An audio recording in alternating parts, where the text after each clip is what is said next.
बात है एक समय की। रामपुर नाम के गांव में दो भाई रहते थे। दोनों ही भाई शादीशुदा थे। ये है गोपाल, बड़ा भाई। गोपाल की बीवी बहुत अमीर घर से थी। वो अपनी शादी में बहुत सारा दहेज लेकर आई थी।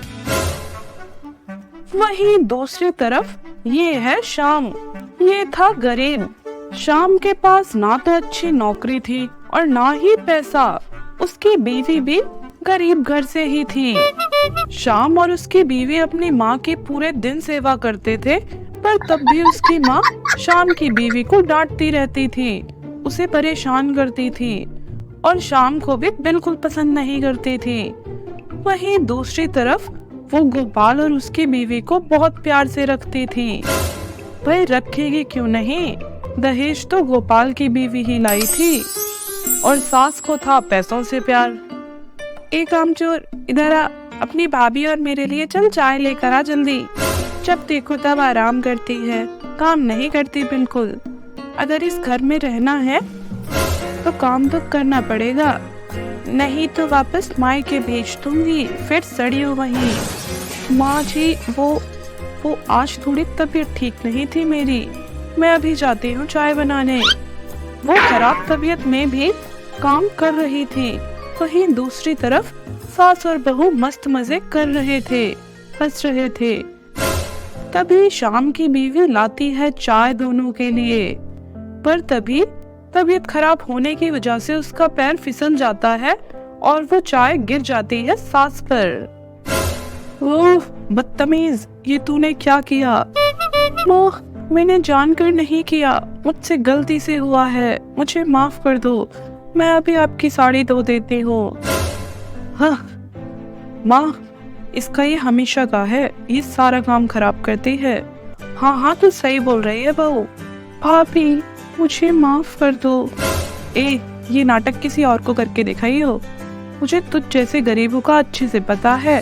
अपनी औकात में रह, चुपचाप खड़ी रह बिल्कुल। माँ ये नहीं मानने वाली, इसको घर से निकाल दो। हाँ निकल जाए इस घर से। तभी श्याम भी आ जाता है और साथ में गोपाल भी अपनी बीवी की बातों में आ जाता है और वो तीनों मिलकर श्याम और उसकी बीवी को घर से निकाल देते हैं। वो दोनों जंगल में पहुंच जाते हैं।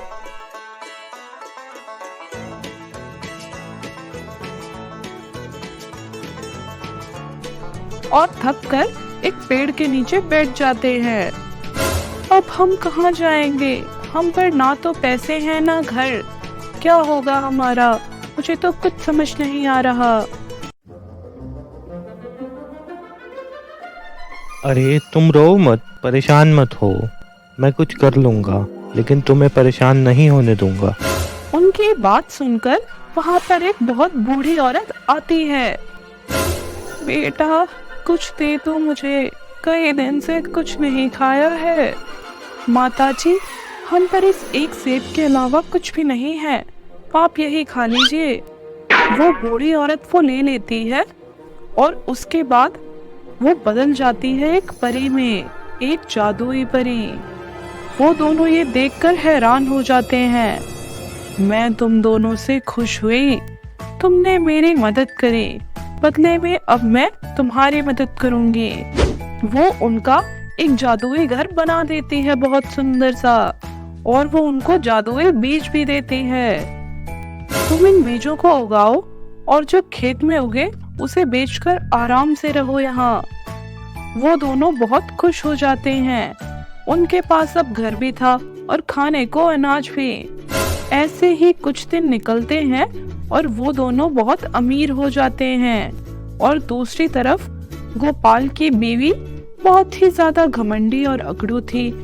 वो घर का कोई काम नहीं करती थी। और अब आई सास की शामत।